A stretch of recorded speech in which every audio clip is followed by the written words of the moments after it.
مرسل خفی استاسو تدلته کې کیونکہ بطیر درس کې د مرسل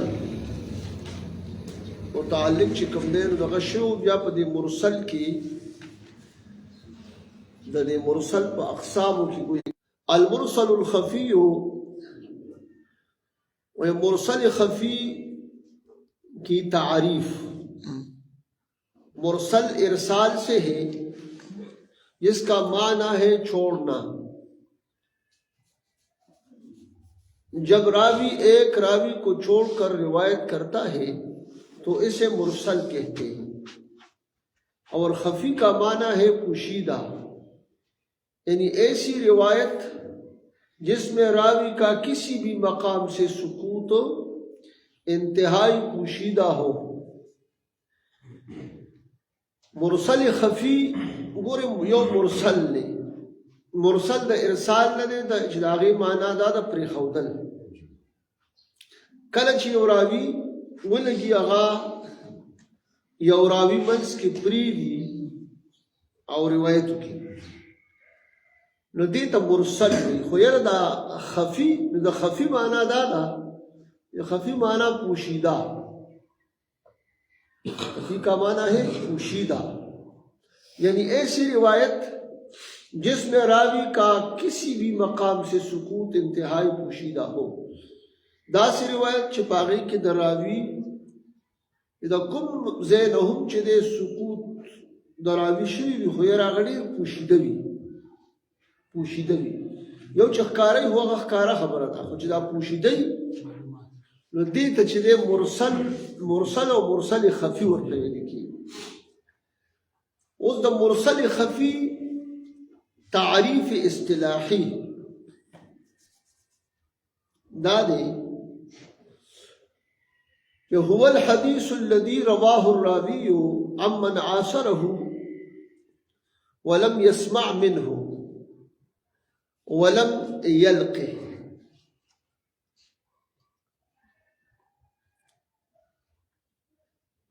مرسل خفی هغه حدیث دی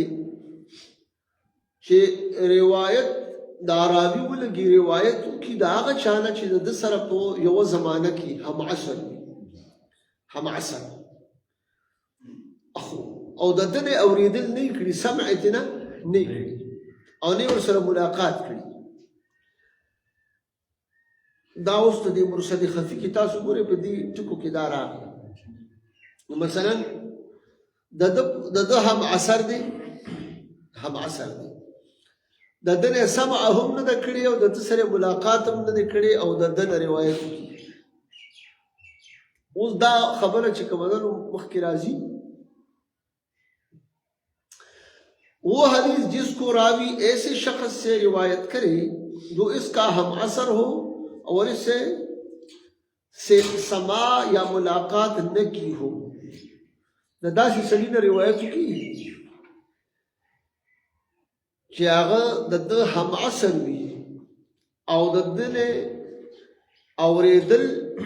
یا ملاقات ورسره نه کړي دا سی سړي نه روایت کی.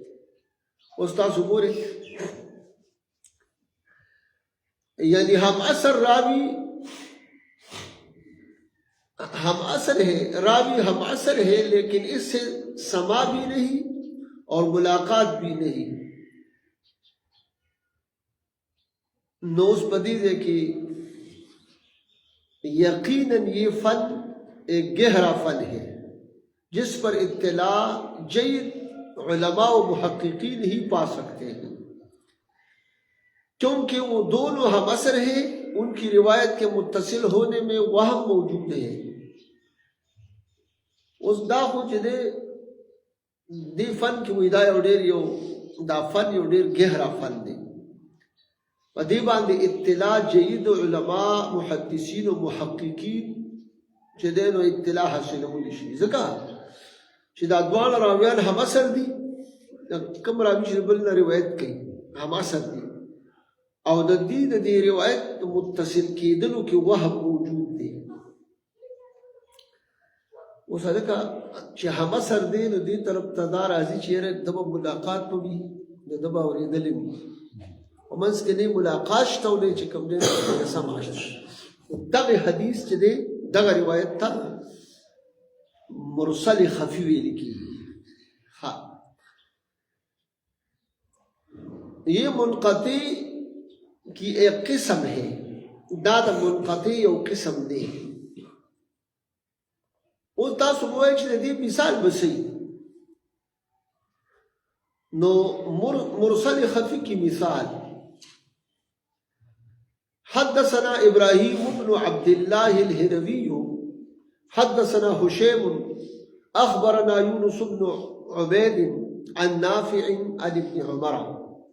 رضي الله تعالى عنه قال قال رسول الله صلى الله عليه وسلم مطل الغني ظلم وإذا أحلت على مليك فاتبعه فاتبعه ولا تبع بيعتين في بيعة ولا تبع بيعتين في بيعة. دا حدیث مبارک چې کوم دی نو دا په العلل الكبير کې د ترمذی العلل الكبير للترمذی ولمبني جلد کې په صفحه نمبر 194 او 94 کې دا حدیث مبارک موجود دی. په دې حدیث مبارک کې د غنی د مالدار اټال مټول دا غي تذکرہ ده چې دا ډېر لوی ظلم او بل دا چې اوس په دې صورت کې دا هغه پسې چې کوم دی نو دا هغه نه مطالبه کول هغه نه اصولي کول وغیره د دې د ورپسې کېدلو تذکره راغله. بیا د دې کې ولا تبع بیعتین چې کله ویلې نو په یو بیع کې دو بیع تاسو مکوئ د دې نه منع شو. په یو بیع کې دو بیع موږ ته خپلو اساتذو دا خبره کوله وی ګورئ لکه یو سړی دی هغه ویل لکه دا مثال په تور باندې په خوا به دا سیکلې بیکلې دا به دا کوي لکه اوس د موبایل خبرې راواخلې نو ټول ارسه کې چې مبيعه ده نو بس الګا دا موبایل دی مثال په تور باندې دا په قرض باندې چې پدې دي او په نقد باندې دي نو دا اوس د دې کې چې دي دو بیعو کې نه کلیر کټ بچ دی وېدا د دونه پیسو دي ته کمال اوس پیسې راکې او بیا راکې مثال په تور نو په یو بیع کې دو بیعي د دې نه د حدیث کې منع شوی ده. نو یو خدا خبره شو دا خو د حدیث سره متعلق خبره بل د دې کې چې اوس کوم مقصد دی په دې اصول حدیث کې مونږه کوم خبره لرازو هغه دا ده چې امام ترمذی رحمہ اللہ فرماتے ہیں کہ میں نے امام بخاری رحمہ اللہ سے اس حدیث کے متعلق پوچھا. امام ابو عیسیٰ ترمذی رحمۃ اللہ علیہ مبارک فرمائے کہ ما د امام بخاری سے د استاد دی د دې حدیث متعلق کے ما تپوسو تو آپ نے فرمایا ما ارا یونس بن عبید سمع من نافع وروى يونس بن عبيد عن ابن نافع عن أبيه حديثا. ام دغه علل کبیر کې دا خبره موجوده ده په دقه صفحه باندې په یو روماني جلد 194 صفحه و جمال امام بخاری څخه د دې حدیث متعلق تاسو کو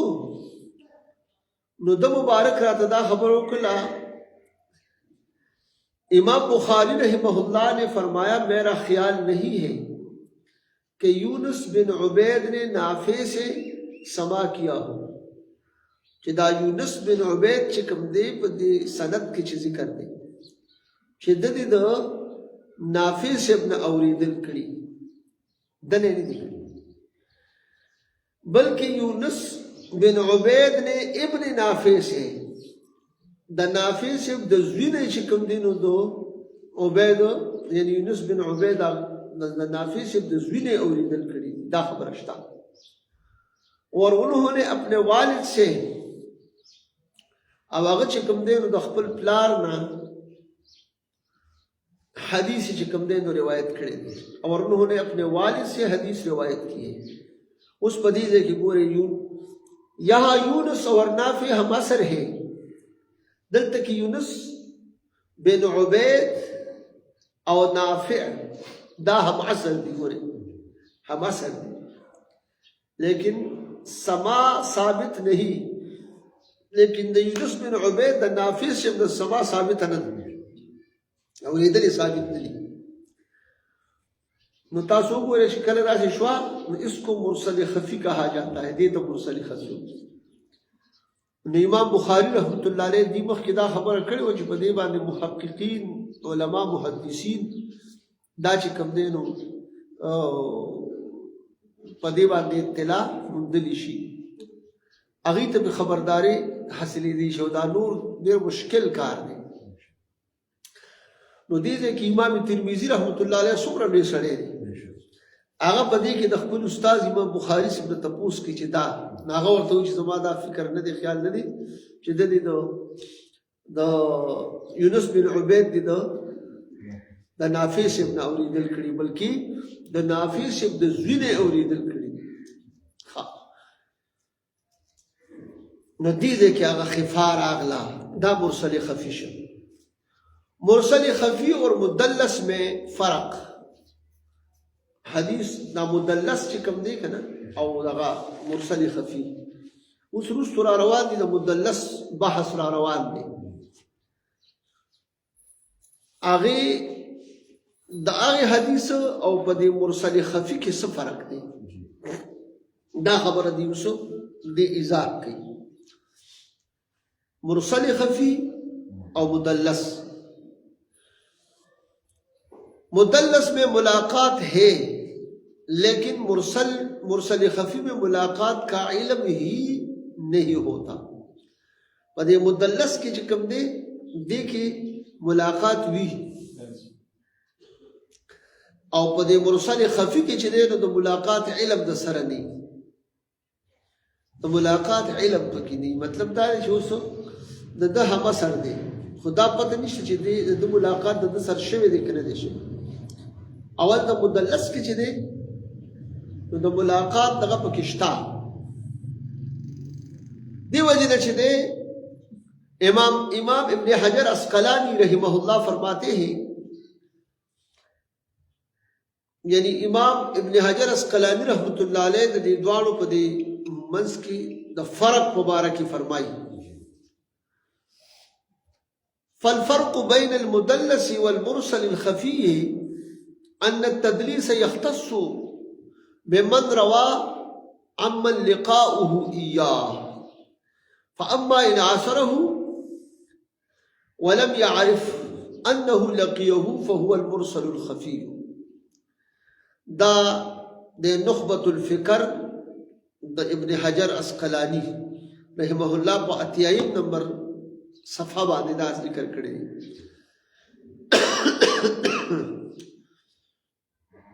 ترجمه د سیده چې دا مدلس او مرسل خفی چې دی په دې کې فرق دا دی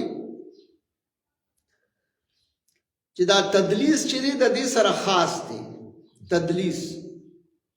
د دې سره خاص دی چې پاغي کې یعنی جس نے اس سے ملاقات کی چې د سره ملاقات کړي اور اگر ہم اثر ہے اور ملاقات کا علم نہیں تو مرسل خفی ہے دا سر ہم اثر دے پا یو زمانہ کی دی خودو ملاقات علم نشتا ندے تا مرسل خفی ہوئی بیا ہوئی چی پو مرسل و مرسل خفی کی فرق دادے اس دے مرسل پا خپل دق کی یعنی اگر مرسل جلی و خفی مرسل اور مرسل خفی میں فرق یہ ہے کہ مرسل تابعی کا صحابی کا ذکر نہ کرنا جبکہ مرسل خفی میں کسی بھی مقام سے شیخ کا ذکر نہ کرنا پا مرسل یعنی پا مرسل کی چی خفی ورسل لانش تقید پاغي کې دا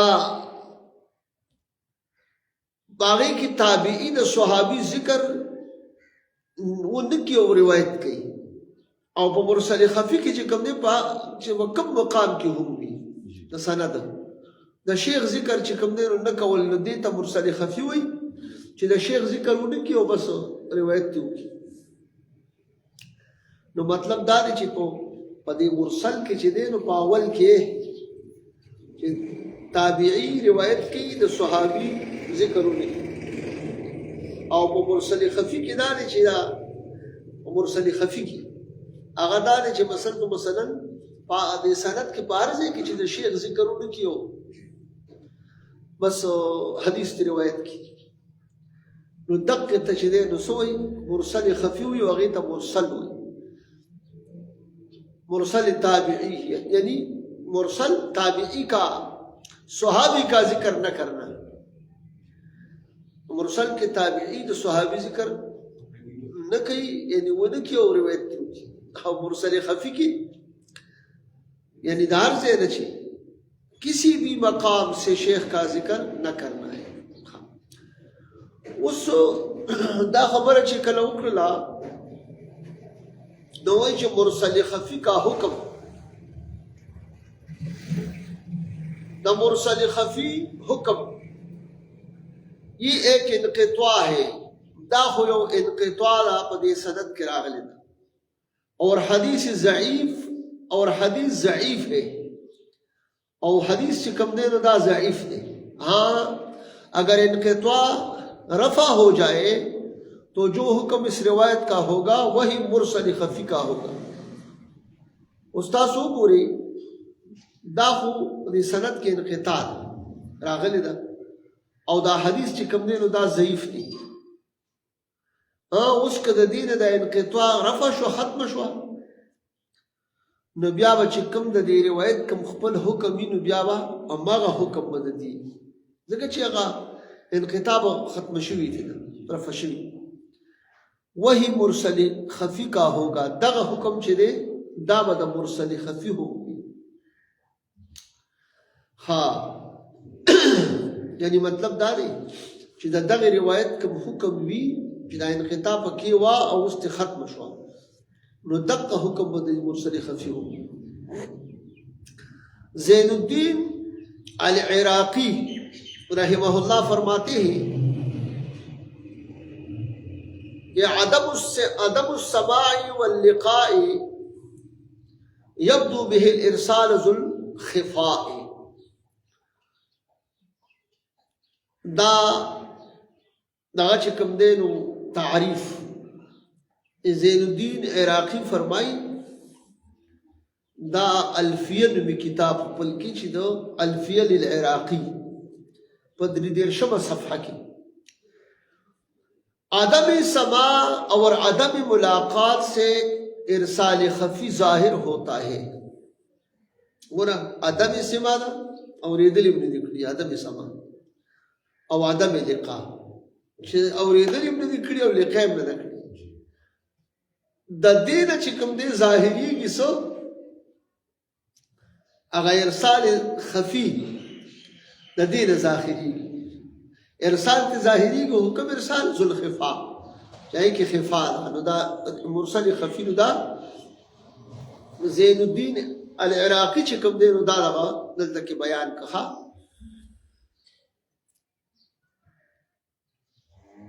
کتب المرسل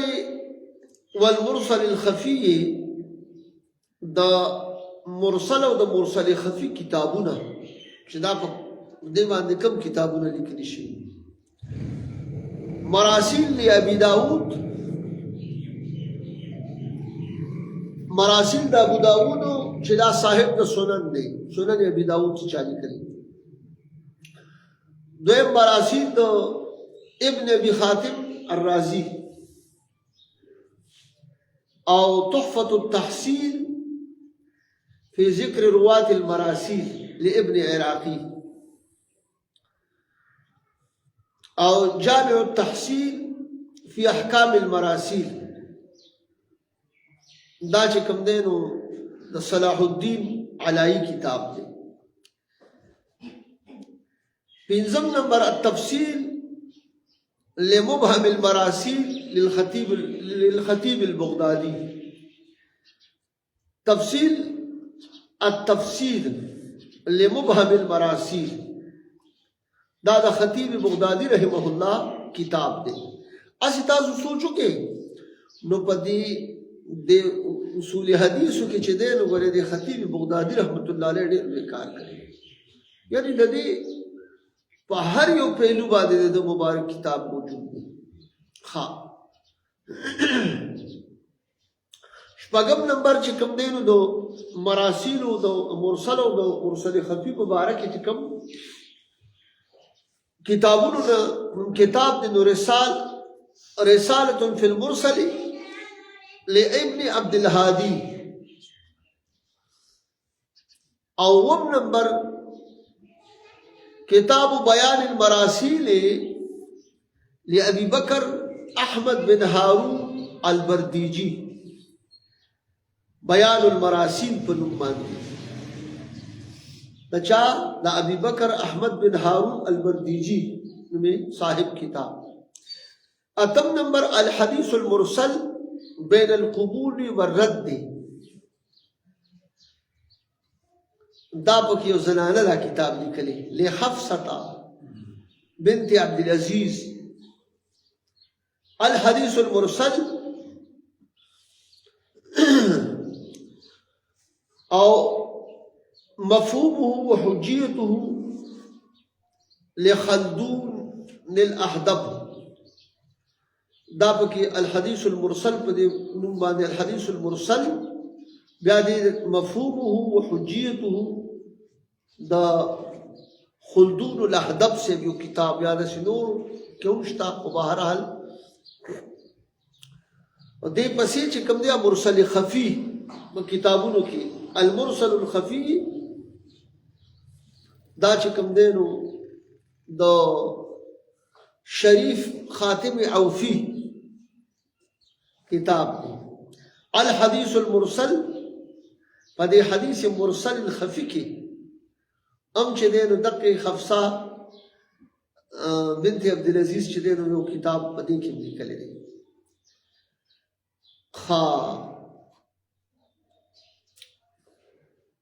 هغه دی که الحدیث المرسل بین القبول والرد او دلته الحدیث المرسل نو په دغه باندې نوم باندې نو چې کله الله تعالی چې زنانو لم توفیق ورکړي نو کار ته نه اخلي او هغه دلته کې دا ذکر کړی دا هم مرسل خفي. تاسو د مرسل خفي په دې دغه باندې تاسو پوه شئ یو هم مرسل دی هغه تفصیل مخکې درس کې شوی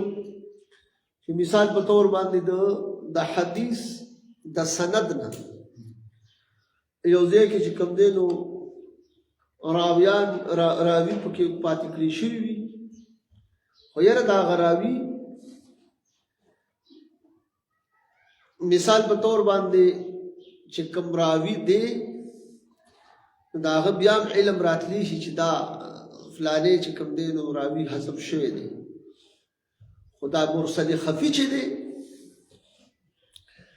مرسل خفي داسې دی چې دی کې لکه اوس مثال تابعی لګېدلی دی صحابي حذف کړی دی روایت یې کړی ما تاسو ته مخکې ویلي دا خو مرسل دی. مرسل خفي دا دی چې د کوم ځای نه دی سند نه راوي چې کوم دی نه ذکر نه کي دا راوي ولګي هغه چا نه چې روایت کې ذکر نه کي خو دې ورسره سي هم عصر وي او د هم عصر وي ملاقات او سما چې کوم دی نو دی نه دې کې هغه یعنی دا چې نه شي نو دې کې وهم شته دی چې کېدي شي دغه کړي ورته کې مثال نه ده شوی نو دا لږ دا فن چې دی ډېر مشکل دی. نو په دې کې ما تاسو ته مخکې ویلې چې امام ابو عیسی ترمذي رحمت الله علیه پکې چې دی نو د تلمذ ګوړې ماتې کړي امام بخاري صاحب ته وایي چې صاحب د دې باره کې د حدیث باره کې تاسو چې دا یونس بن عبید الله یا یونس بن عبید د چې کوم دی د نافع صاحب نه روایت کړي دی کنه دی باره کې تاسو سوې هغه ورته وایي چې زما دا فکر دی چې د ترې نه دی کړی بلکې د دې نافع صاحب د زوی نه کړی دی خو د زوی په ځای باندې پلار ولې یاد کړي ما تاسو ته خبره کړې وه کنه زموږ یو استاد صاحب الله پاک یې درجې بلند کړي نور محمد صاحب هغه به دا خبره کوله وي دا شاګردان دا طالبان چې کنه دا چې کله فارغ شي بیا مولیان شي بیا کنه نو چې دا څه خبره کوي چې کوم مولا مالداري او کوم مولا مشهوري دا هغه نوملی چې زه پلاني مولوي صاحب شاګرد یم کنه نو دا خبره چې دا پلان نافع صاحب خو مشهور و کنه نو بابا لګېدلې د هغه نوم یې اخیستی روایت یې کړی ډایرک او حالانکې دا د ده سره حماست دی دا یونس بن عبید الله یا یونس بن عبید چې کوم مخکې ذکر شو په دې سند کې دی دا د دې نافع صاحب سره داسې حماست دی په یو زمانه کې دی نو دې ځای کې دا وهم راځي چې لکه دا چې کوم دی نو زما په خیال سره چې ده به ته روایت کړي دا اورېدل مې ترې کړي ده به لقا شوي خو نه پکې لقا شته او نه پکې اورېدل شته دی او په دې پسې روایت ترې نه وکړي نو دا مرسل خفي دی مرسل خفي ښه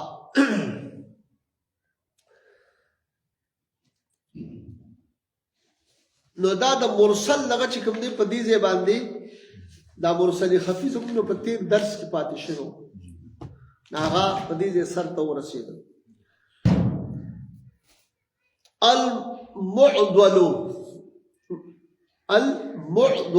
معضل حدیث معضل چې کوم دی معضل کی تعریف لغوی دا معضل تعریف لغوی हाँ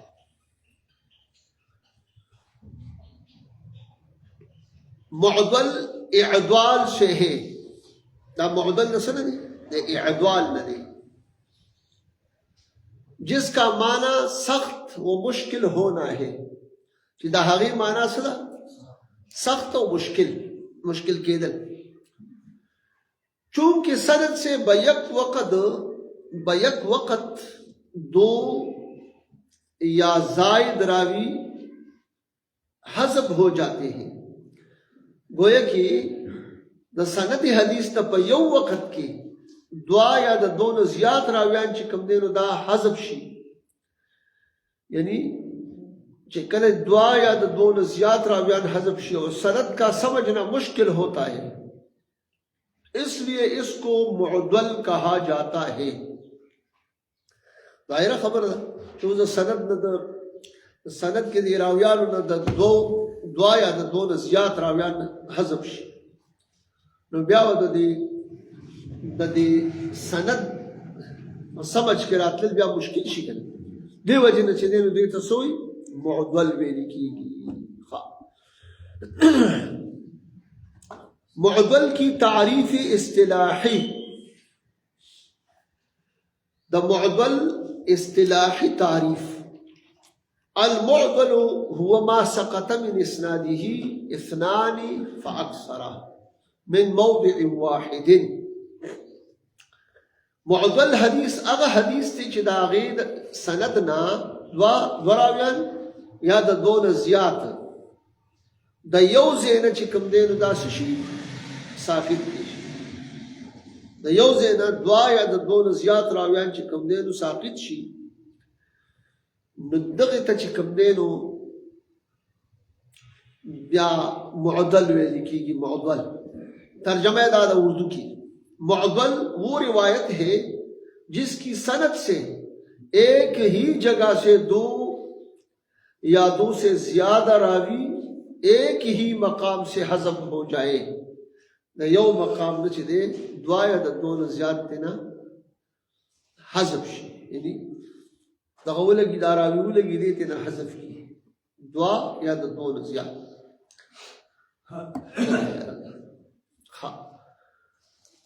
یعنی سند کے درمیان سے کسی ایک مقام سے دو یا زائد راوی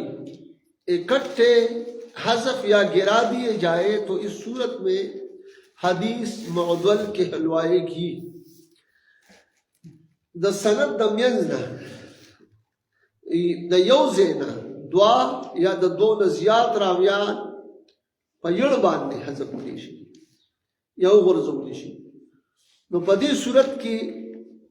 دا حدیث چې کوم دی نو دې ته بیا حدیث معضل ویل کېږي. حدیث معضل دا تکرار ځکه کوم زم چې تاسو په ذهن کې راشي، په دې خبره پوه شئ. ها او دغه چې کوم دا مرسل کې تاسو وی چې دا تابعی ولګي صحابي حذف، نو دا بیا مرسل جلی ورته ویل شي، مرسل بیا دغه مقابل کې مرسل خفي چې دی نو هغه کله هر ځای نه چې مثال په تور باندې دغه راوي د سره هم اثر دی خو سم امتنان نه کړی او نه چې دی نو سره ملاقات کړی خو روایت کې نو کی لکه څنګه چې ما تاسو وی چې دغه یونس بن عبید چې هغه د نافع شپ د زوینه روایت کړی دی، حدیث ته غست دی اوریدل دی ملاقات شوی دی، مثلا خود نافع شپ د پلان نه ولا ذکر کړ، هغه استاد دی خبره ما تاسو ته کوله کړه، نافع شپ خو مشهور دی کنه، هغه وی چې عن نافع کنه عن يونس بن عبيد عن نافع عن ابن نافع فزيباني النافعين وي او دا نافع څنګه خود سره هم سرونه دا دي علماء ته بیا مشکل شي چې لکه دا یو زمانہ کې وسره دي بس کې دي شي کړی ملاقات وسره شي او لیدلې دي کړی لا حالان کې دا شي دي شي دې ته مرسل خفیز کوي کې ها او نو معضل چې کوم نه ما تاسو ویلې دا معضل چې دی چې د منځ نه دا ټکي مې دوباره د دې لپاره کړ چې د سند نه چې کوم دی نو یعنی دوا یا د دو نه زیات د یو ځای نه چې کوم دی نو څوک یعنی د درمیان د سند نه د منځ د سند نه چې دی د یو ځای نه دوا یا د دو نه زیات راویان حذف نشي دې ته حدیث معضل ویل کېږي. الکه داسې کوم حدیث مبارک دی معضل حدیث کی مثال، اس مثال تاسو ته وایي مالک ان معاذ بن جبل رضی الله تعالی عنہ قال آخر ما اوصاني به رسول الله صلى الله عليه وسلم حين وضعت رجلي في الغرز ان قال احسن خلقك للناس معاذ بن جبل. وی امام مالک رحمه الله چې دې روایت کوي دی وی چې معاذ بن جبل رضی الله عنه چې دې د فرمایلی دي چې آخر هغه چې ما ته رسول الله صلی الله علیه وسلم پاغي باندې وصیت کړو کله چې ما خپل خپا هغه دغه چې کده هغه اس چې سړی ورخیږي هغه رکاب کې د خپې خودو په وخت کې چې کله مې خپکې خوده نو رسول الله علیه السلام ما ته ویل چې تاسو کا د خلکو د پاره خپل اخلاق خسته کوي معاذ بن جبل رضی الله تعالی دې خبر پوه شو ځکه دا خو دې مبارک خو یمن ته دغه لګه کنه یمن گورنر مقرر الته مالته وړي لوی معاملات ترازی نو دیو جن چې دې اخلاق په خلکو د پاره ډیر حق ځکه چې د رسول الله علیه السلام مبارک خو الله پاک ډیر صفاتونه په خپل کړی دي او ډیر غټ صفاتونه الله ور کړی دي په قران کې انک لعلى خلق عظیم راغلي. بیا د دینی امور او د دنیاوی امور چې دا کله رايوځي شي نو پاره کې بیا د دغه سيزونو ډېر لوی ضرورت دي او بل رسول الله عليه السلام مبارک فرمایلی دي کله چې بعثت معلما یوځي ویل دي بل زه بعثت لأتمم مكارم الاخلاق نو دغه دې د پاره چې کوم دی نو محبوب علیه السلام هغه بعثت ګویا کې شوی دی او تاسو ته دا خبره معلومه وي چې دا اخلاق چې دی دا درې قسمه اخلاق دي څومره درې قسمه یو اخلاق حسنه دي یو اخلاق کریمانه دي یو اخلاق عظیمانه دي اخلاق حسنه دې ته وایي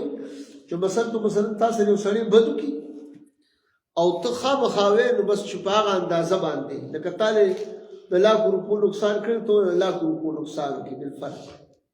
د دې نه زیات نه یا ورته څومره تکلیف تا ته در رسولی مه تکلیف ورته په هغه طریقه ورسوي د دې نه زیات نه دا اخلاق حسنه دي او اخلاق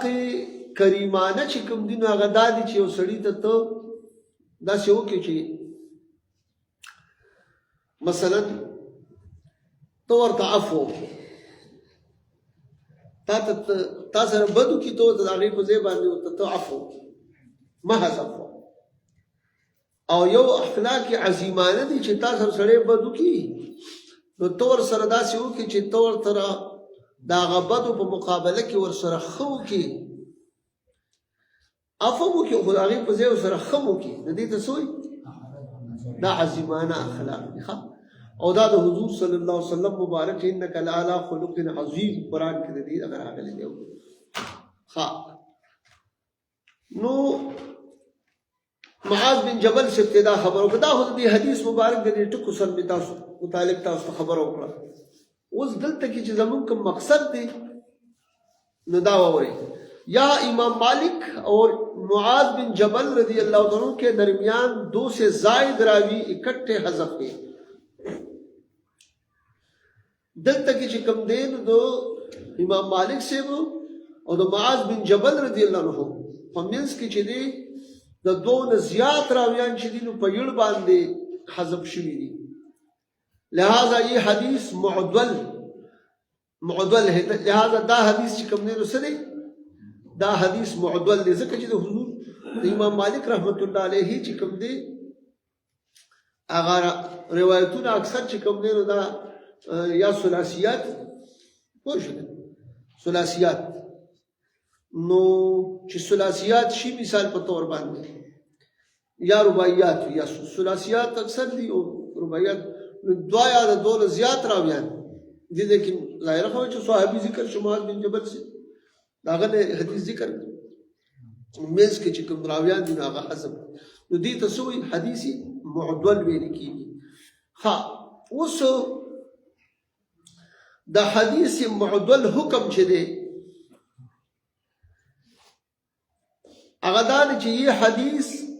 ضعیف و مردود ہے دا حدیث دی ضعیف او مردود دی جب تک اس کا اعدال رفع نہ ہو ترسو پر چې د دې دا اعدال رفع شوی نی ایک راوی کے حذف سے حدیث منقطع ہونے کی وجہ سے درجے ضعف کو پہنچ جاتی ہے درجے ضعف کو پہنچتی ہے یعنی د یو راوی په حذف کولو باندې حدیث منقطع کی او درجے د ضعف ترسی تو جس کے 2 یا 2 سے زیادہ راوی حذف ہو تو وہ بدرجہ اولا ضعیف ہے نو دا چې کوم دی نو بیا په درجه اولا باندې چې کوم دی نو دا څه شی دی دا حدیث بیا ضعیف دی لیکن کله چې تنه دا اعدال ختم شي نو بیا به دا یو خبره ذهن کې یاد ساتي دا اعدال ختم شو نو پته ولګي چې لکه دا د روایت کړی دی د روایت کړی دی نو چې دا سي راشي نو کدی راویانو ته یو کتل دا ټکو خو بس اعدال ختم دی چې اعدال ته ختم شو نو بیا چې د حدیث کوم حکم په خپل دغه کې نو حق قبول دی مخکې تاسو یو ځای کې به دا راشي ان شاء الله د مدلس بیان کې اوس ځکه وایي کہ معلق ابتدائی سند سے راوی کی حذف کو کہا جاتا ہے ودیده کی معلق چې کوم دی نو د سند د ابتدا نه چې راوی حذف شي دې ته سوی معلق ویل کیږي جبکہ معدل سند کے کسی بھی مقام سے دو راوی اکٹھے حذف ہوتے ہیں نو دا حدیث معدل چې دی د دې د سند نه د هر څه نشي دوه راویان چې دی دا په یړ باندې یا د دوه نه زیات راویان په یړ باندې چې کوم دی نو دا حذف شوی وي نو دې ته حدیث معدل ویل کیږي یا ته معلق خبره تاسو ته وکړه یعنی معلق ابتدائی سند سے راوی کے حذف کو کہا جاتا ہے ابتدا دا حدیث دا ابتدا دا سند دا روایت نا آگئی نا چھ دے نو راوی چھ حذف شنو دقی تا معلق ہوئی او دا معدل چھ دا کم زینم ہوئی کسی بھی مقام سے دو راوی اکٹھے حذف ہوتے ہیں تو اس کو معدل کہا جاتا ہے دا حدیث مبارک چې تاسو مخکې کوم ویلي چې معاذ بن جبل رضی الله عنه مبارک چې فرمایل چې ماته رسول الله علیه السلام مبارک چې کوم دی هغه کړی دی وصیت اخیرنی وصیت ماته دا کړی دی رسختول محبوب علیه السلام سره باقاعده راووت او چې سوالې ته خطه د هغې پورې مبارک سره شفقت کو نصیحتونه ورته کول هغه بل حدیث په کې راغلی دی کنه چې معاذ ته چې لاړ شي نو په سبب فیصله کوي خدای مبارک ورته وی کتاب الله او کتاب الله کې بیا د مونږ بیا په سبب باندې کې بیا په سنت د رسول الله صلی الله علیه وسلم یک په سنت د رسول الله صلی الله علیه وسلم کې د مونږ بیا په بس کې نو بیا به چې کوم دی نو څه کوم کدا کې نو مونږ ته کتا په دې کې نو مونږ بیا به اجتهاد کې راځي زب بیا اجتهاد په خپل رائے باندې کوم نو محبوب علیہ السلام مبارک چې کله چې ته څوک لېږلو داسې شخصیات لېږلي دي ښه خبره پوه شو او داسې د محبوب علیہ السلام سره آشنا شان الله ورکړی دی دی مبارک به مونځ ډېر اوږده مونځ به چې دی نو ډېر اوږده په هغه وخت کې لکه داسې دا سورې بقره او داسې دا اوږده سورتونه مې پکې نو محبوب علیہ السلام ورته غم کړی دی چې افتانو ننته یا معاذ افتانو ننته نو مطلب چې په دې خلکو کې ته مونځ اوږدی نو فتنه به کې پیدا کړي دا زمیندار خلک دي دې وجې نه چې دی نو دې مانځه کې دنه ګورې د دې الله د دې بندګانو څومره لحاظ شوی دی د ماشومانو لحاظ شته هغې جړا چې به رسول الله علیه السلام واورېدله نو میندې خو به یې مانځه کې وي مونځ به یې ورته مختصر کړه د بوډاګانو د بیمارانو د وړو د دې ټولو به پکې لحاظ کوه بهرحال دا حدیث چې دی غرض مې په دې کې دی چې دا موطا د امام مالک رحمه الله ذکر کړی دی حدیث نمبر 3350 دی امام زین الدین عراقی الفیہ میں فرماتے ہیں امام زین الدین عراقی کو الفیہ میں کتاب خپل کی ذکر کی والمعضل الساقط منه اسنان فصاعدا ومنه قسم صالن حذف النبي والصحابي معا ووقف متنه على من تبعا دا اوس په دې شیرونو کې چې کوم دی نو دغه ورکړی دی چې معدل چې کوم دی چې د هغې نه دوه راویانه یا د دوه نه زیات چې کوم دی نو ساقط شوي وي نو دا اوس په دغې صورت کې چې کوم دی نو دا څه شی شو یعنې دا ځان له یو بل قسم شو چې هغې ته معدل ویلې کېږي د رسول الله علیه السلام حذف او د صحابي په یړ باندې ووقف متنه على من تبعه نو دغه ځای کې چې کوم دی نو بس راوي وایي صرف چې کوم دی نو هغه تابعي دغه کې صحابي تابعي ولګي او بس ډایرک حدیث مبارک شروع کی او یا چې کوم دی نو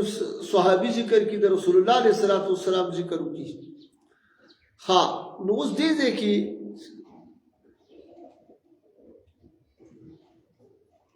دا خو د زین الدین عراقی د الفیه خبره ده امام جلال الدین سیوطی رحمه الله په خپل کتاب الفیه کې فرمایي منقطع من موضعين اثنين لا تواليا ومعضل حيث ولا وای منقطع چې کوم دی نو دا د دوه ځایونو نه چې کوم دی نو دوه راویان حذف کی منقطع دوه ځایونو نه خو متوالی نه او معضل چې کوم دی نه هغه پر لپسې چې کوم دی نو دوه راویان د یو ځای نه سند نزدیک دغه کې حذف کی امام بیقونی په خپل منظومه نوې کتاب چې کوم منظومه دی دغه منظومه المحجوبی هغه کې یا دغه محجوبی نه المنظومه البیقونیه هغه کې چې کوم دی نو ذکر کړی دی والمعضل الساقط منه اثنان وما اتى مدلسا نوعان معضل چې د سند نه چې کوم دی نو دوه راویان ساقط شوي او بل چې کوم دی نو پکې یو مدلس دی حدیث مدلس هغه کې برازي تاسو ته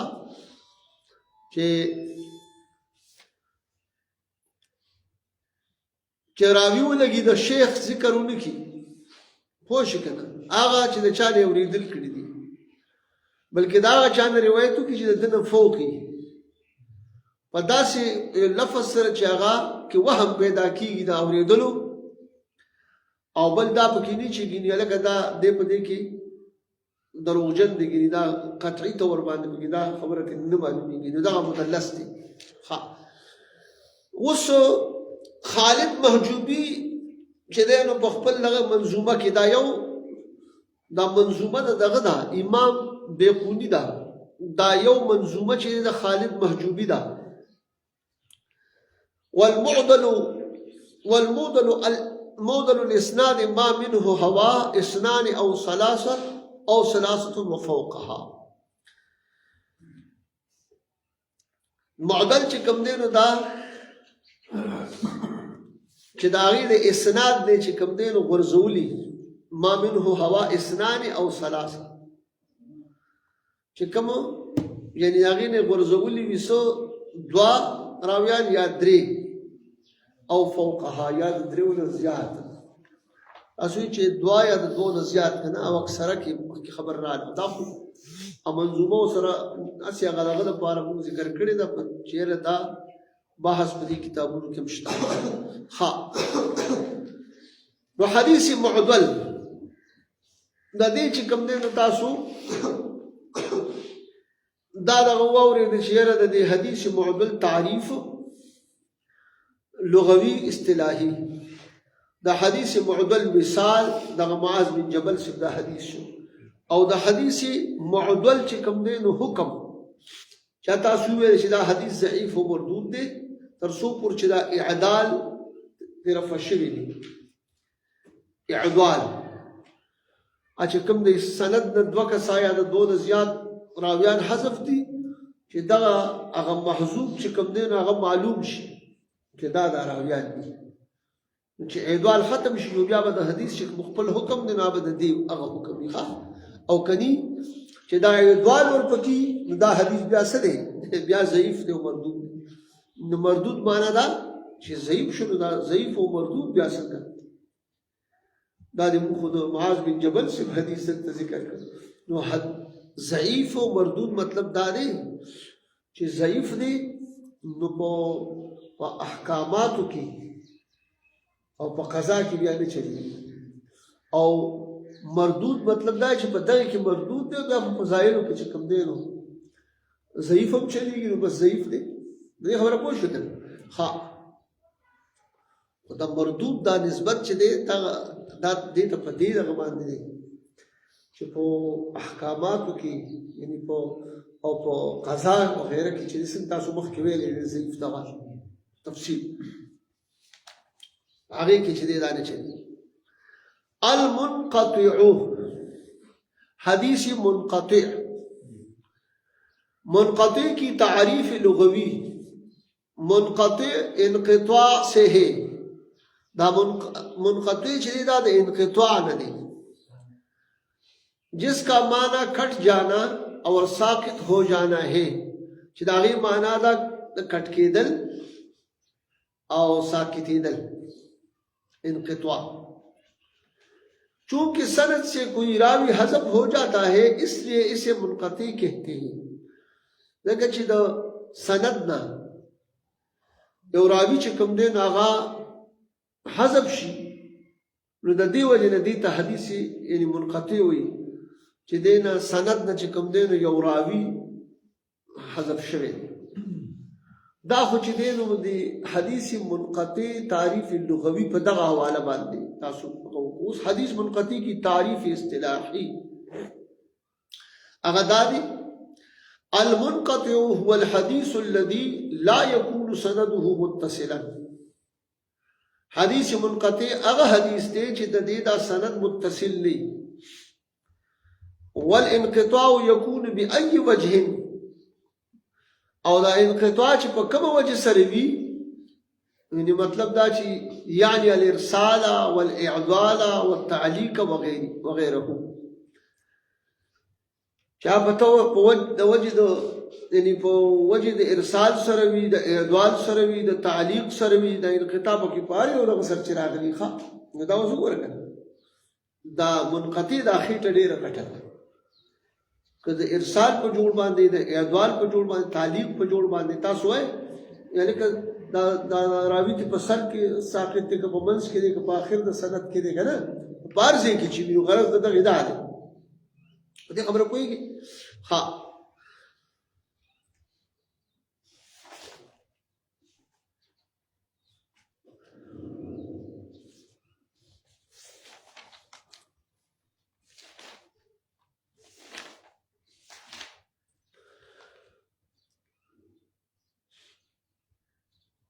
دا وسګوره دا ارسال چې دی نو دلته کې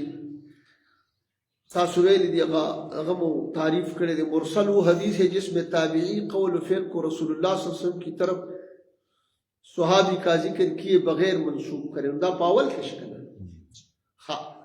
دا څه شو نو دا ارسال شو وجه د ارسال سره اول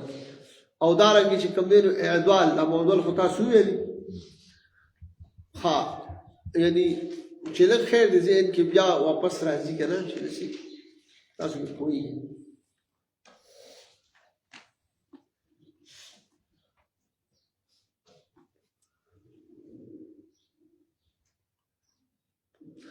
معدل چې هغه د یو ځای نه د دوه راویان یا اکثر د دې نه چې کوم دی نو څه شي وي ثابت شي وي او تاسو په کې دې کې یو ټکی ویلو یعنی سند کې درمیان سے किसी एक मकाम से दो या दो से जायद रावी इकट्ठे हजब या गिरा दिए जाए तो पमेंस के खबर आ रहा है ना और अगर चिकम दे तालीक नो मुअल्लक हदीस चिकम दे नो दावा दाम रुस्तरा रवान देखा या आखिर द सनद या चिदे मिसाल पे तौर बांधे लागे न चिकम दे नो रावी से शी यानी साकित शी खा नो दगा چې تاسو په دې سره کم از کم تاسو پوهیږئ چیرې دلته کې دا معلق ذکر دی لکه دا معلق خو تاسو مخکې ویلې دی په دغه باندې زما رجسټر کې 202 صفحه او معلق هغه تعریف او اصطلاحي لغوي اصطلاحي تاسو مخکې ویلو چې په دې کې دا راغلي کنه یعنی وهو الحديث الذي حذف من مبدأ إسناده راو واحد أو أكثر والإسناد الكامل إلى القائل أم المعامل वो हदीस है जिसकी सनद के इब्तिदा से कोई एक रावी या ज्यादा रावी या कायल या आमिल तक मुकम्मल सनद हजब कर दिए जाए। बराबर यानी मतलब दा है अवल ना दरावियान को हजब की चिकम दे ना यौ या द यौ न ज्यादा रावियान या दा कायल चिकम दे या आमिल द पूरी मुकम्मल द सनद द चिकम दे रावियान हजब शुरू नागे के अवल और दरमियान शता और की द टूल सनद जिक्र निश्चित पर दो की भाई इरसाल और दग की कोई की पर तालीक की दग की रिसाल पर तालीक की और पदे किसली ये दा अदवाल की और पर तालीक की जदे दा पके मुश्तली जदा अवल नवाला द कायल पूरी यौ या द यौ नजियात या चिकम दिन दा टूल सनद राविया चिकम दिन हजब शी पदे खबर कोई शक ना ذکر چې دې کې دا فرق راغلو دا درې څیزه دلته ذکر شو چې المنقطع هو الحديث الذي لا يكون سنده متصلا والانقطاع يكون بأي وجه يعني الإرسال والإعضال والتعليق وغيره. وصو ابن ناصر الدین دمشقی رحمہ اللہ لکھتے ہیں کہ والمنقطع هو المشهور ما سقط من اسناد راو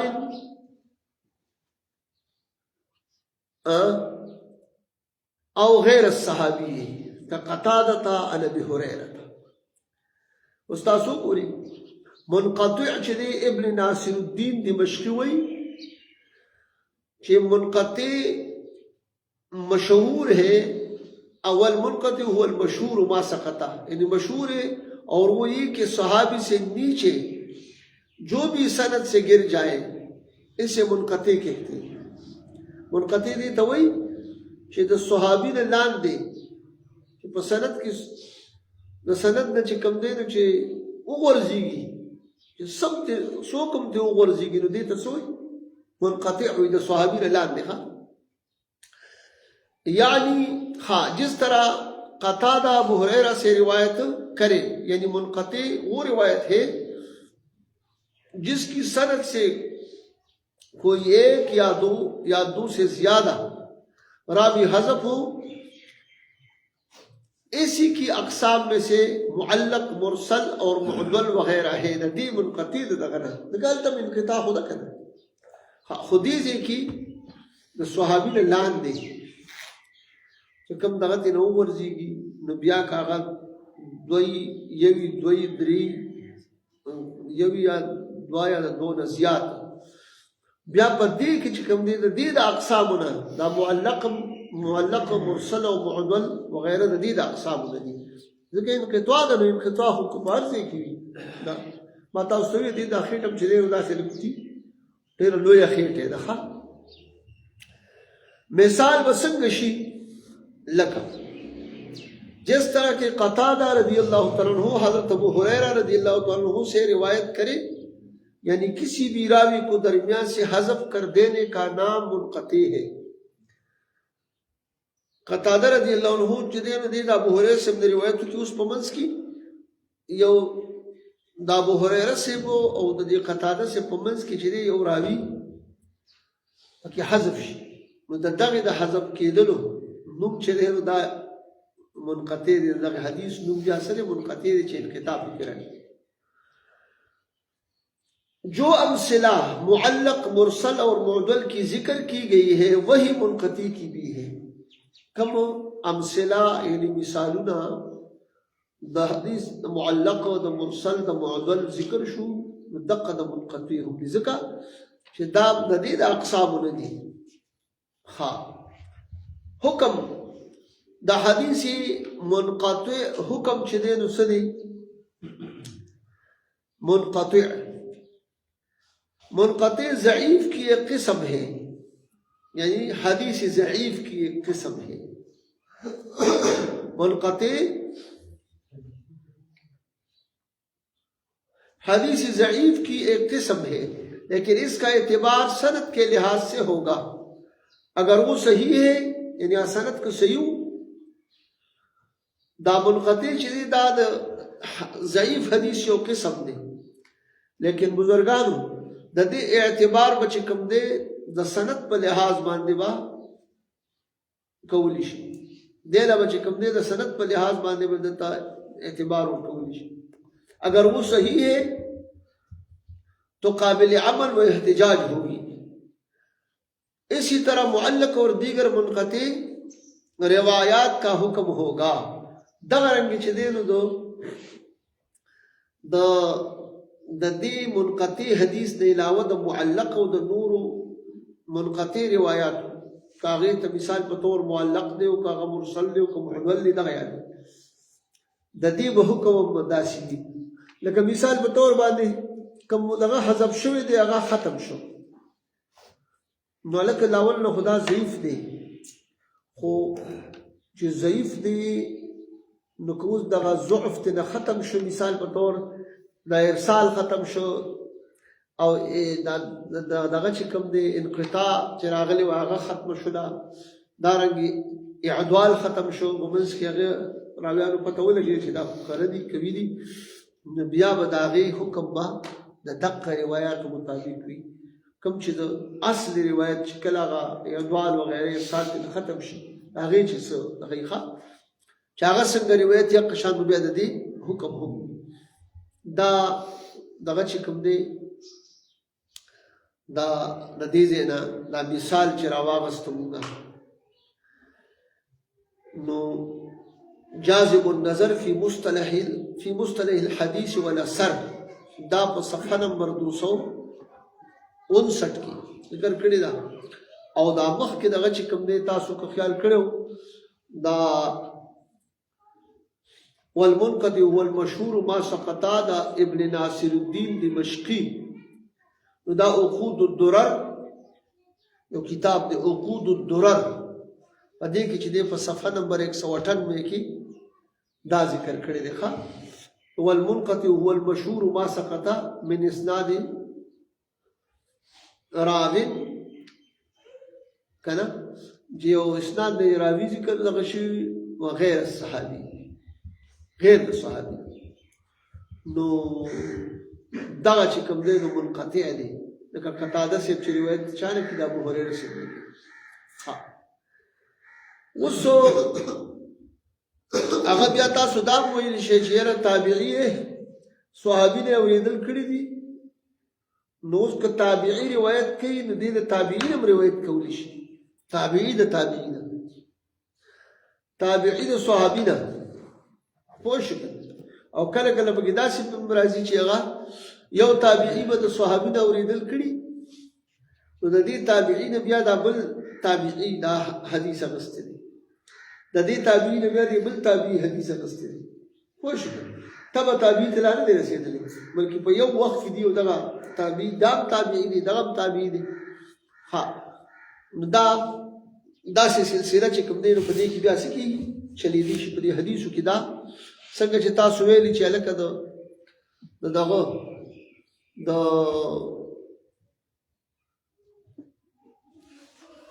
مرسل چې کوم دی نو دا د صحابي او مرسل د تابعي او مرسل د تبع تابعي مخکې تاسو دا تفصیل کړی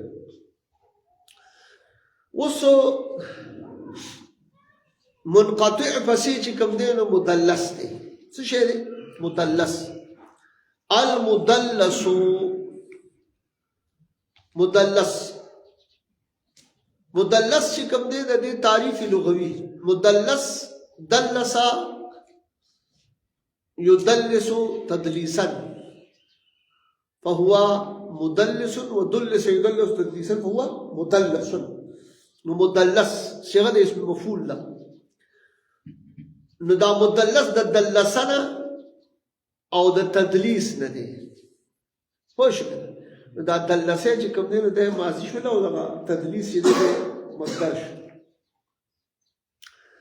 او تدلیس چې کوم دی نو بابي تفعیل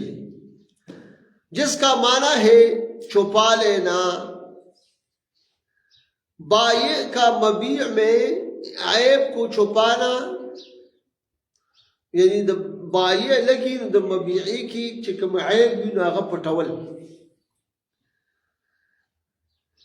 یا محدث کا اپنے شیخ کا نام نہ لینا، یا محدث لګي د خپل شیخ نوم چې کوم دی نو نه اخلي، وانخلي د شیخ نوم روایت د بل چالو نو دا څه دی؟ دا مدلس دی بزرگانو. مدلس کی تعریف اصطلاحی یہ ہے: الحدیث الذی لا يسمى الراوی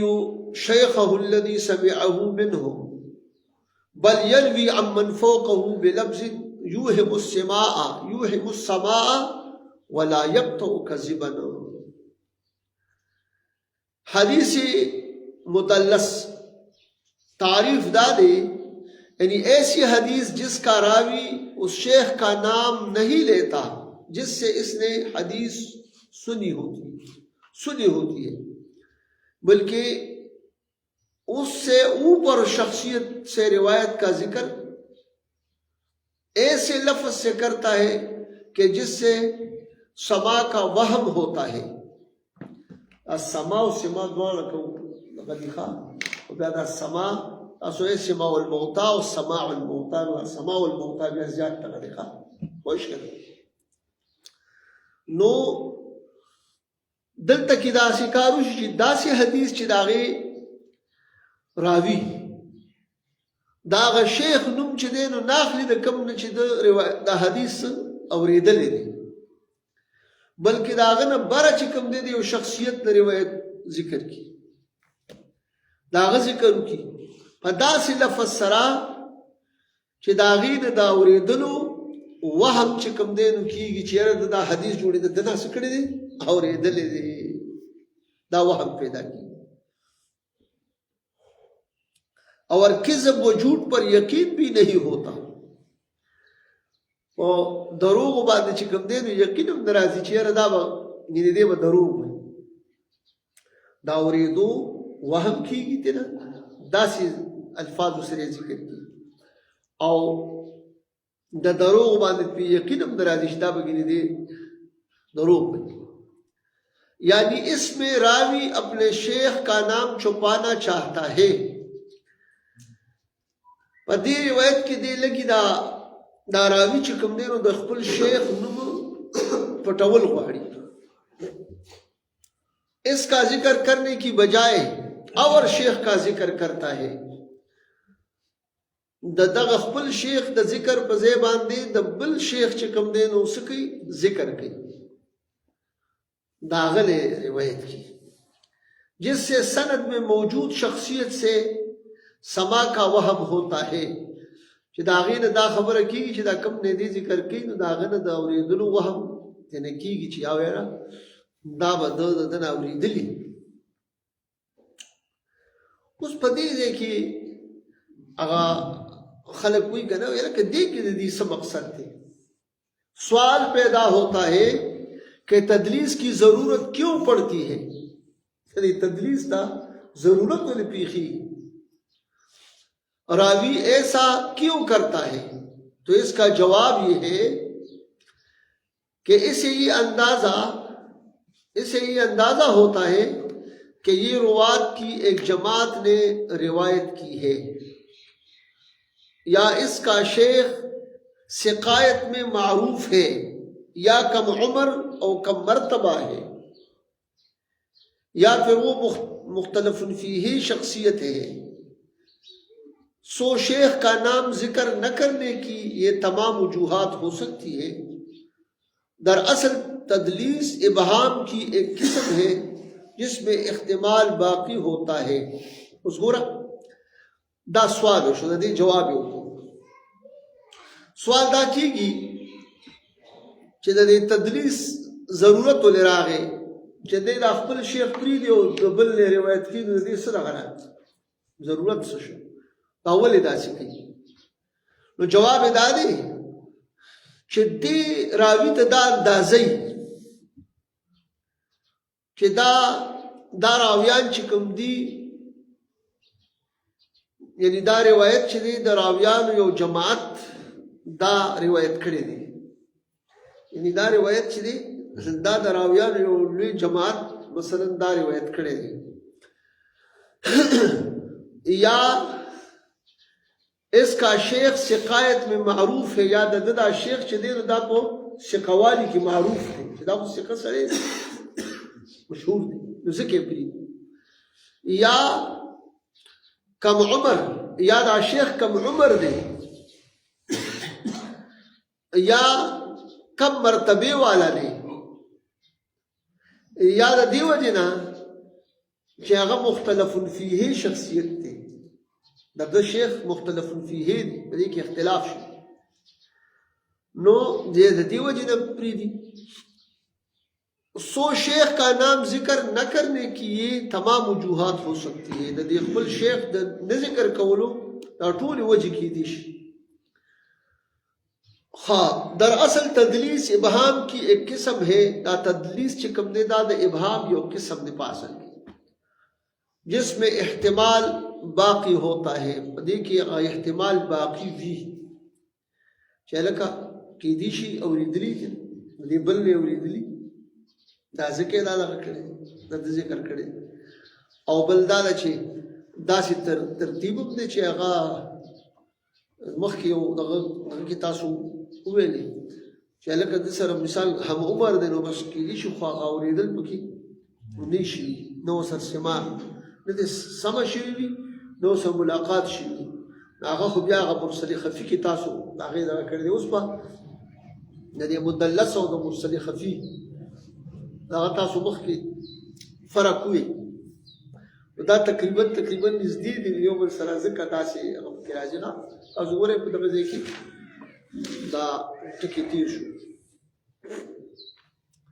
مرسل خفي اور مدلس میں فرق دا اس کو دا مدلس تھی کر مدلس میں ملاقات ہے لیکن مرسل خفی میں ملاقات کا علم ہی نہیں ہوتا. بعد علامہ ابن حجر اسقلانی رحمہ اللہ هغه په ذکر و. ها اوس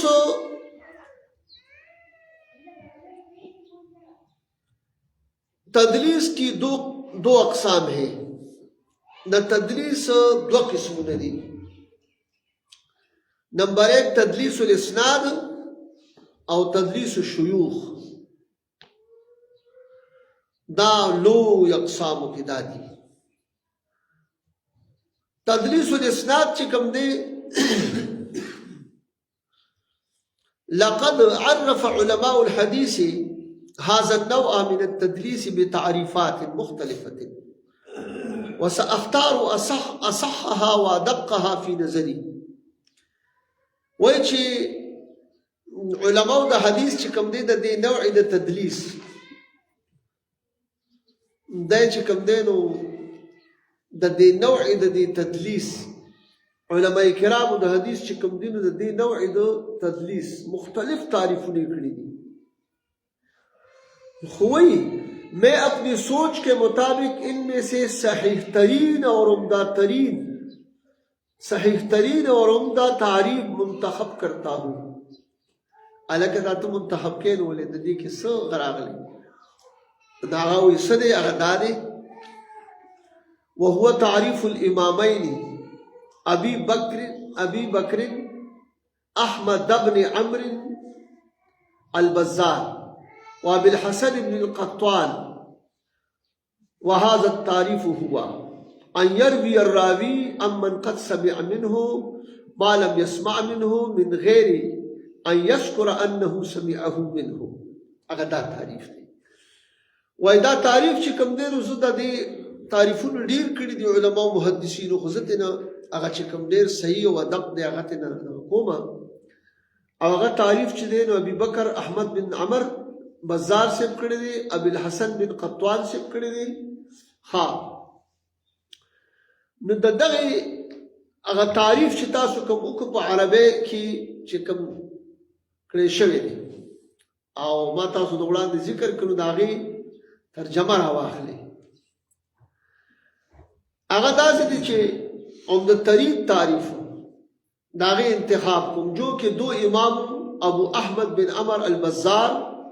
और हसन बिन खत्वान की बयान करदा तारीफ है वो ये है। उसरा शेखा ददी बानिजान पुरे की रावी हदीस ऐसे शेख से रिवायत बयान करे, दारावी चिकम दे द हदीस दासी शेख ने रिवायत बयान की जिससे उसने ये हदीस खाई हदीस समा की है, यानी इस हदीस की समा की है कि हदीस और दली थी नकड़ी। लेकिन इस रिवायत में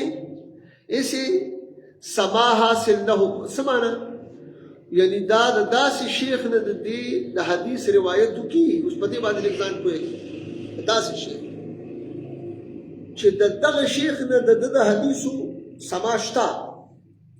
خو د دې روایت چې کوم دی نو سما تنه نشته. تاسو په فرق پوه شئ کنه؟ یعنی ګوره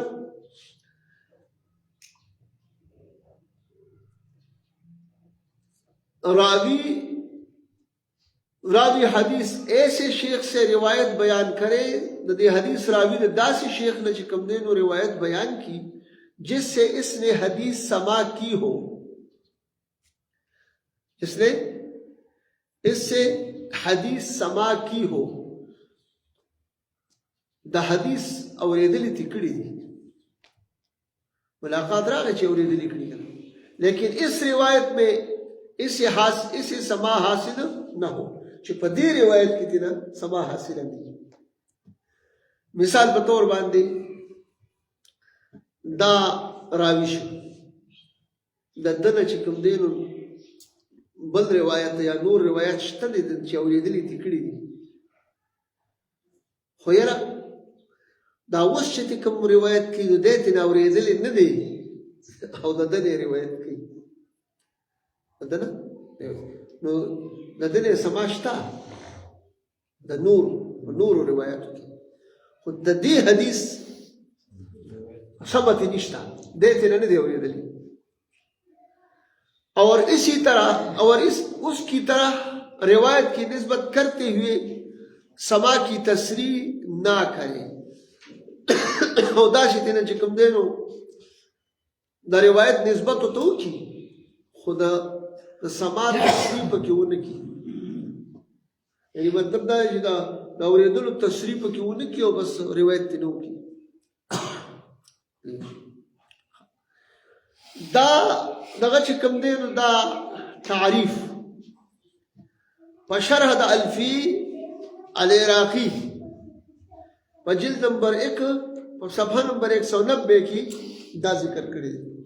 تاسو به دې مقصد پوه شئ په دې کې په دې تعریف د حدیث باندې کنه چې روایت د هغه چا نه وکړي چې مخکې ترې سمع کړې ده. تو پوښوي نو اوریدل دې نه کړی دي، خو یاره د دا روایت ته نه دی اوریدلی او نور روایت ته نه مثال په تور اوریدلی دي، خو د دې روایت دا هغه روایت کې هغه منسوب کی. په دې خبره پوه شئ. حوض ګورئ د دې تعریف وضاحت لکټي په کار دی. اس تعریف کی وضاحت یہ ہے کہ تدلیس اسناد یہ ہے کہ راوی اپنے اس شیخ سے حدیث بیان کرے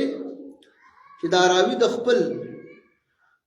آغا شیخ نے چې کوم دی نو حدیث بیان کی جس سے اس نے بعض احادیث سنی ہے کہ دا هغه نے بعض احادیث اوریدلی دي، لیکن یہ حدیث جس میں تدلیس کر رہا ہے اسے اس نے اس شیخ سے نہیں سنا. دا چې کوم روایت دی نو اوس کی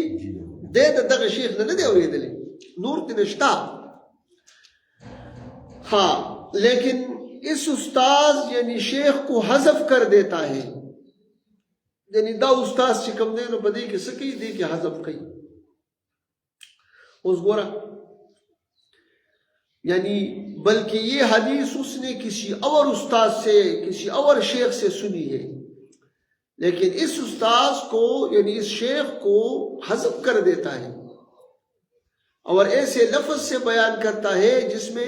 سما وغیرہ کا احتمال ہو. دسی الفاظ لوڑی لکتی دا اوریدلو احتمال پکی، لکه مثلا मसलन काल او عن قال فلان نو दे की एहतिमाल शता, यानी सोई दूसरों को ये बावर कराता है कि इसने ये हदीस इससे सुनी है। तो दा बावर और कई दा इतबार और कई चेहरा दा हदीस दना और ये दलील दा काल चुया अन फलान, लेकिन सराहत नहीं करता, सराहत न कई दा से नो च समिअतु दा से नो च समिअतु هذا الحديث من فلان या दा से नो च حدثني فلان دا حدثني سمعتو या حدثني अल्फाज न रोड़ी च सराहत क्यों, लेकिन सराहत नहीं करता कि मैंने शेख से ये हदीस सुनी है, ये नहीं कहता कि समिअतु या हदसनी, ताकि इस तरह वो झूठा न बन जाए। लेकिन दा वने दे सिद्की जान हो दरो न बच के ना उस दे वो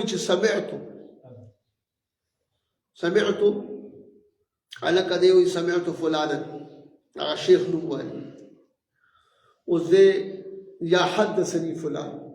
न ब्याह को दरो की राजी जान दरो न बच गई ख्याल रखिए। फिर बाज़ औक़ात हज़फ शुदा रावी एक होता है और कभी ज्यादा होते हैं, पदे की ब्याह कल कल चिकम देन दा हज़फ शुदा रावी यवी कल कल डीर भी कल यवी कल डीर वो तासु दी तदलीस मिसाल चिकम देन दा दरवाख ले चीज हदीसी मुदल्लस मिसाल मा अखरजहुल हाकिम बिसनदिही इला अली इब्न हश्रम قال لنا ابن عيينة عن الزهري فقيل له سمعته من الزهري قال لا، فقيل له سمعته من الزهري قال لا، ولا ممن سمعه من الزهري. حدثني عبد الرزاق عن معمر عن الزهري، ففي هذا المثال أسقط ابن عيينة اثنين بينه وبين الزهري. तदलीस मिसाल दादे यानी वो हदीस जिसे इमाम हाकिम अपनी सनद के साथ अली बिन खशरम के तरीक से बयान फरमाते हैं कि इमाम हाकिम आगा मुबारक चिदे बखबल सनद सरादा अली बिन खशरम पर तरीक सरदा हदीस बयानी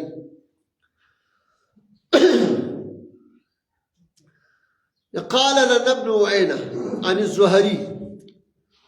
ممتا ابن عيينة او در روایت چې کوم دي د زهري سیب نه کړی دي د ته ویل شو چې تا د دنه چې کوم دي نو اوریدل کړی د زهري سیب نه دی وی چې لا ما خو اوریدل نه دي کړی، ولا ممن سمعه من الزهري دا چانه مم نه دي کړی چې چاره د زهري سیب نه چا اوریدل کړی. حدثني عبد الرزاق عن معمر عن الزهري ګوره دا ما ته حدیث عبد الرزاق سے بیان کړی دی د روایت د معمر سے نه کړی دی د زهري سے نه کړی. نو په دې مینس کې څوک راغله؟ عبد الرزاق سے راغی، معمر سے راغی، زهري سے پوښتنه او دې ډایرکټ چې کوم دی نو عن الزهري وای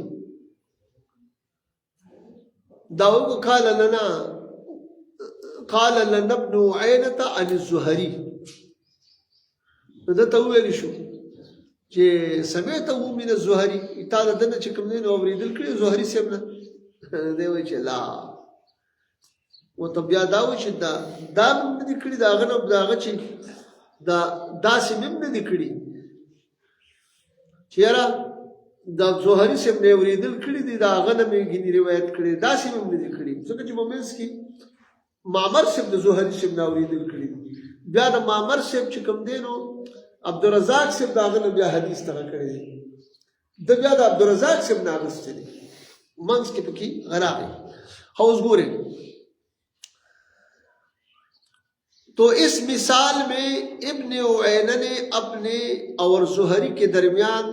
से दो रावियों को हज़फ किया, په دې روایت کې ابن ویله چې کوم دی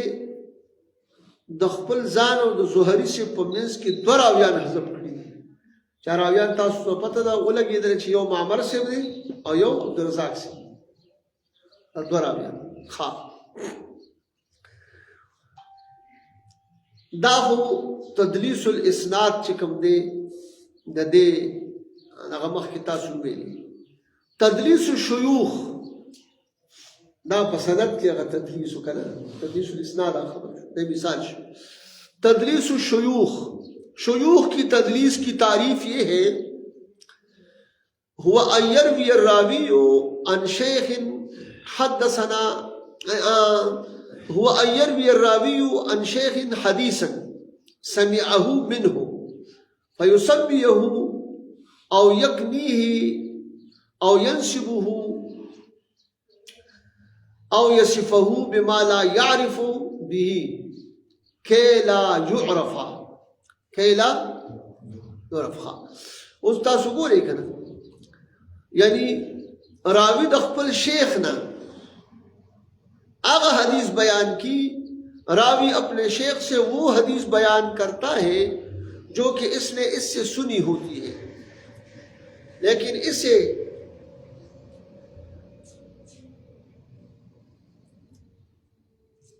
دې چې کوم دی دا یعنی دا راوی د خپل شیخ نه حدیث بیانوي چې کوم یې د نه اورېدلې دي، لیکن اس دې چې کوم دی اوس څه کوي، دغه شیخ چې دی د ده نوم، دغه شیخ چې دی دی په نوم باندې یا په کنیت یا نسبت یا په یو وصف سره بیانی جس کے ساتھ وہ معروف نہیں ہوتا.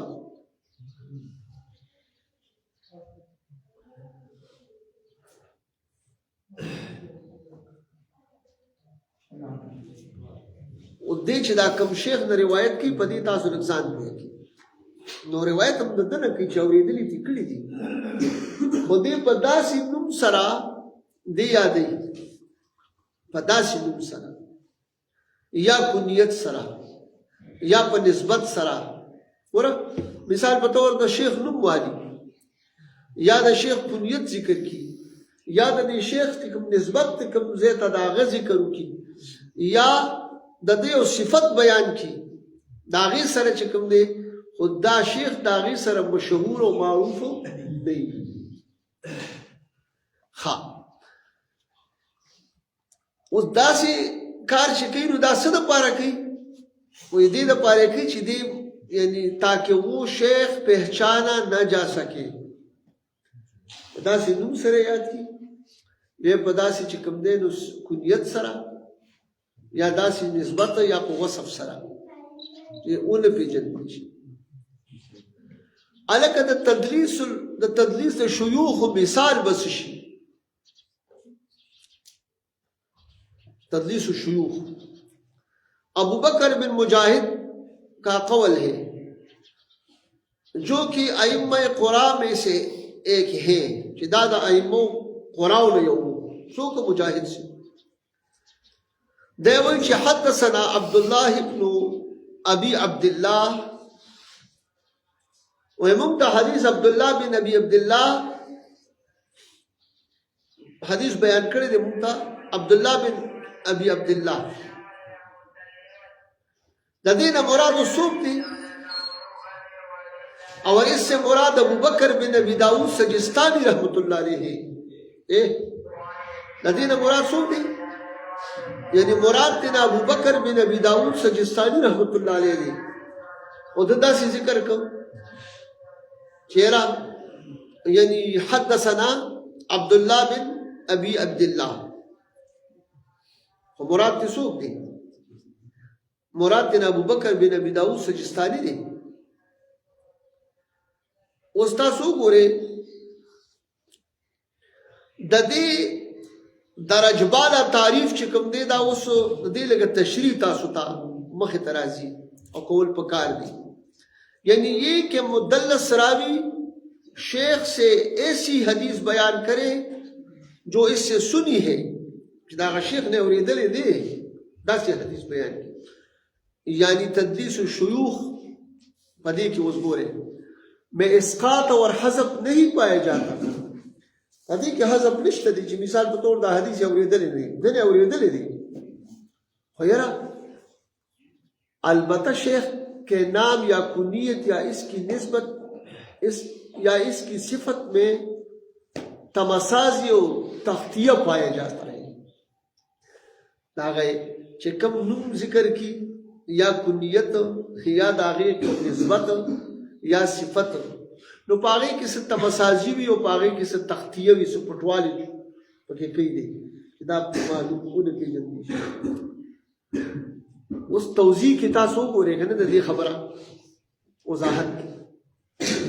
وتوضیح ذلك ان يكون اسم الشيخ محمود بن احمد الطحان وز د شیخ نوم محمود بن احمد طحان دی محمود بن احمد طحان او کنیتی ابو حفص دی نسبت طحان ته دی طحانی دی ومن صفاتی ان لحیته بیضاء الکه ګیره سپینه ده د صفت ذکر استاد ګوري چې د شیخ نوم محمود بن احمد طحان دی د دن کنیت ابو حفص دی او د دن نسبت طحان ته دی او د د صفاتو نه دالي چې د ګیره مبارک سپینه ده نو دې څه چلو کی ګوره استاد محمود بن احمد دی نو دې فیات المدلس فیقول دا مدلس راتلو کی نو دې سوې دا استاد صدا پورا ګاډي سټیشن ته کول پکار دي کنه پورا به پوه شو دا مدلس راشي نو دې سوې ګوره چې کوم سړی تدلیس کی هغه ته مدلس وي او چې کوم راوی هغه حذف کیږي یا هغه متعلق هغه ته مدلس وي وش او دا حدیث چې کوم دی نو دې حدیث ته مدلس ویل کیږي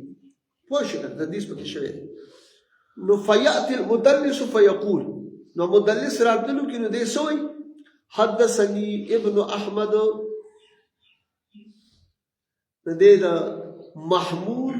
بن احمد طحان په ځای باندې سوې محمود تفرید دې سوې دیوی حدثني ابن احمد ما ته چې کوم دی نو حدیث چا بیان کړی دی ابن احمد یو دا بیا وی یا داسې وی چې حدثني ابو سهيل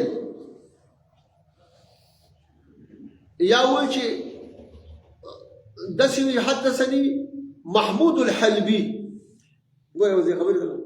نو دا ابو سهيل د کنیت دی خو دې باندې څوک نه پیژني دا محمود بن احمد چې کوم دی اوس دلته کې ابو حفص د کنیت دی مشهور کنیت سره ابو حفص دی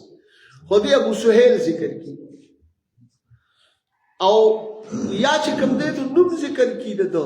خو دې وسره دا نسبت چې کینې د نسبت د طحان په ځای باسي وسره حلبي او محمود الحلبي حدثنا محمود الحلبي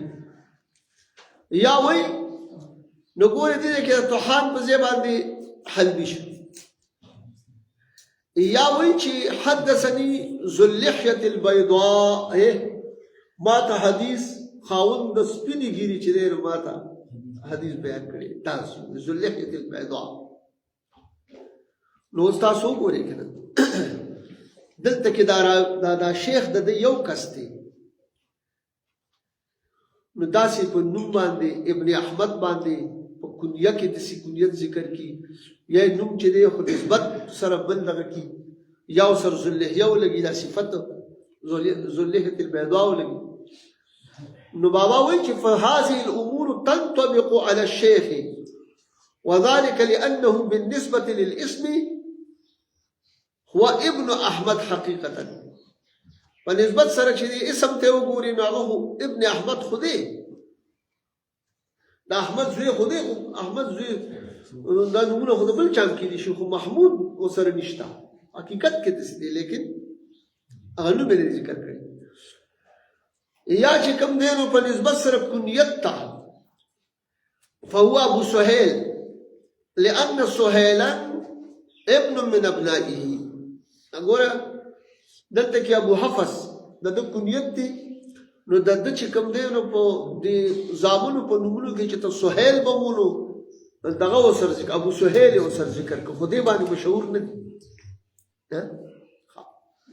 وبالنسبه للنسبه وبالنسبه للنسبه فهو حلبي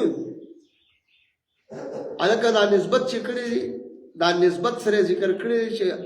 هغه نسبت ته چې دا هو حلبي دی ځکه چې دی د لانه من مدینه حلب ځکه دی د حلب د خاري چې کوم دی هغه سره هغه دی نسبت دی او بیا ګوره وبالنسبه لصفته فهو ذو لحيه خدي خو کوم ذو لحيه بيضاء سپینې ګیرې والا خدي حقیقتا لیکن په دې باندې څوک پیژني دقه خبره چې دی تاسو په دې باندې ولكن الشيخ لا يعرف بين الناس لیکن شیخ چې کوم دی نو نشي پیژندلی په من د خلکو بهذه الاسماء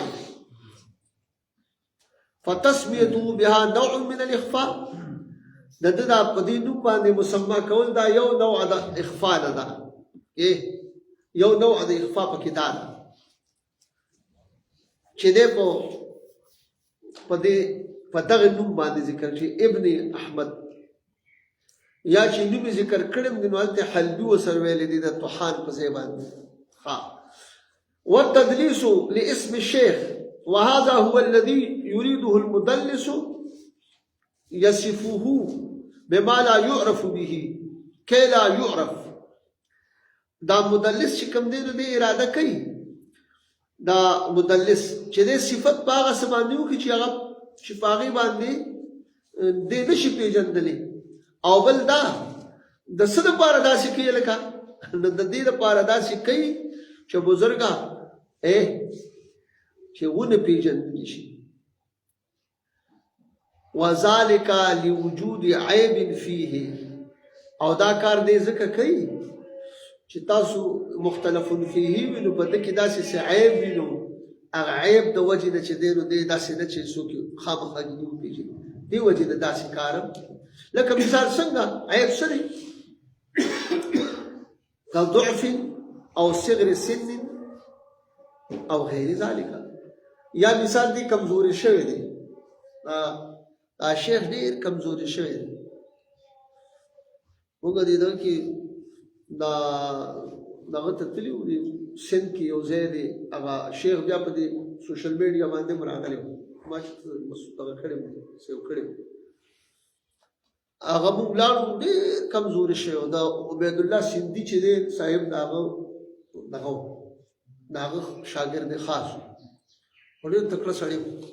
په دغه عمر کې ډېر کمزوري او نظر یې مخ کار کوو خبرې مواز یې مخسم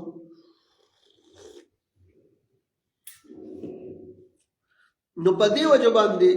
اوس دا سوال په پیدا کیږي چې لکه دا خو عجیبه خبره ده په دې کې چې کوم دی نو دا د راوي په کې څه غرض دی چې لکه دا چلې کړي دغه په کار دي چې حدیث بیان کړي چې بس ډېر صحیح په صحیح دغه ذکر کړي چې خلکو پیژندل نو دا کار یې ذکر کړی دی چې په دې کې یو عیب نو موجودوالي د وجه نه چې د کې یو عیب موجود دی وجه نه داسې کاغذ څه دی که ضعف لکه ډېر کمزوري راغلی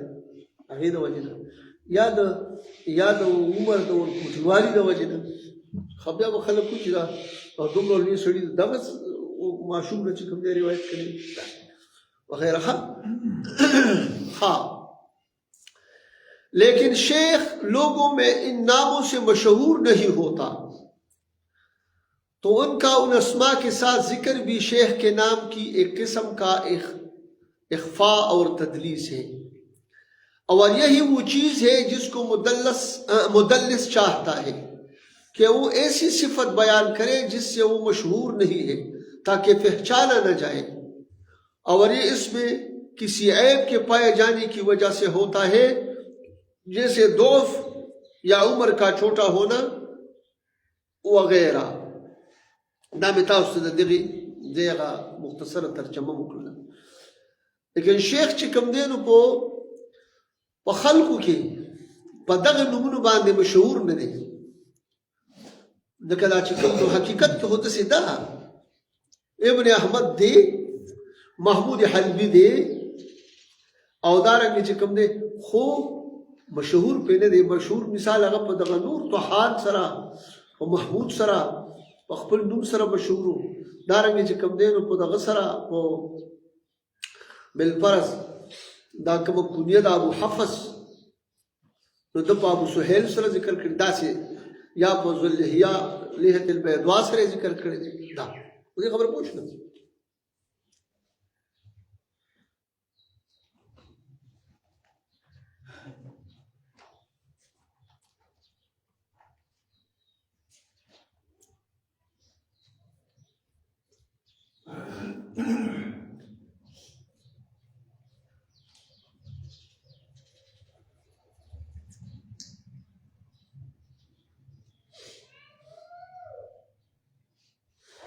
او نو دا خو چې دی که نه تاسو خیال کړي،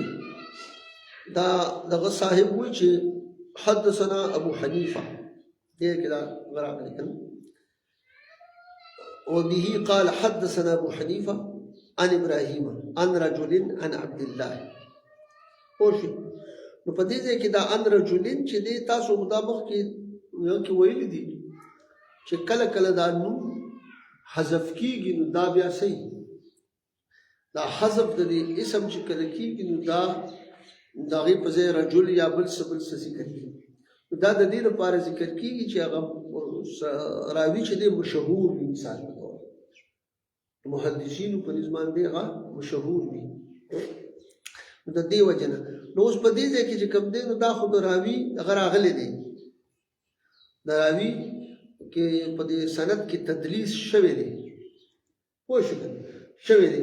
خو بیا د دې دغه چې کوم دی اوس که په دې باندې څوک داري دغه وکړي اعتراض وکړي چې لکه بیا خو مدلس دغه دا خو بیا ضعیف وي او دا وي دا وي دا وي، نو هغې دپاره بیا دغه حکم تاسو مخکې ویلي چې هلکه دې کې دغه چې کوم دی نو دا ان رجل چې دی نو دا د دې وجې نه حذف دی چې دا مشهور دی دا راوي. د دغې وجې نه بله دا چې یاره د دې دا حذف چې راغلی دی نو که اوس دا حذف یعنی مطلب دی چې دغه تدلیس یا دا تعلیق یا دا اعدوال تاسو مخکې وي، دا خو یو دی که نه. که دغه نورم چې دی نو مثال په طور داتې ختم شي نو بیا به د اصل حدیث چې کوم حکم دی نو هغې به بیا هغه حکم. نو دلته کې خو دغه کمیل نه دی، ځکه چې د سند گویا کې د سند د درمیان نه په دې حواله باندې هغه راغلی دی، حذف راغلی دی. خیال مو دې کړی. او د سند د درمیان نه ما تاسو ته وویل چې کله دغه وشي نو هغه صحیح دا دې ګورې ښه یعنې هغه معضل. خو دې کې دا وایي که نه چې هغه خو بیا پکې د دغه نه زیات د یو ځای نه دوه یا د دوه نه زیات راویان چې دی په یو ځای کې حذف وي، معضل خو هغې ته وایي که نه. خیال دی. نو دغه حدیث مرسل حدیث مرسل او بیا چې کوم دی نو په دې کې یا دا کله کله داسې وشي چې په کوم دغه باندې کوم دغه مشهوري نو په دې لحاظ باندې تاسو په دې اوس په دې مدلس په دې کې ویلې چې هغه مشهور دغه ذکر نه کړي، ډېر مشهور ذکر کړي. دا خیال په دې وجې نه چې دی د مدلس قسم هم کېدی شي او اصل کې مرسل دی. اوس بزرګانو دې کې دا تدلیس د شیوخو په دغه کې تاسو دا هغه وکړو. د دې باره کې امام حاکم چې دی، امام حاکم رحمه الله نے تدلیس کې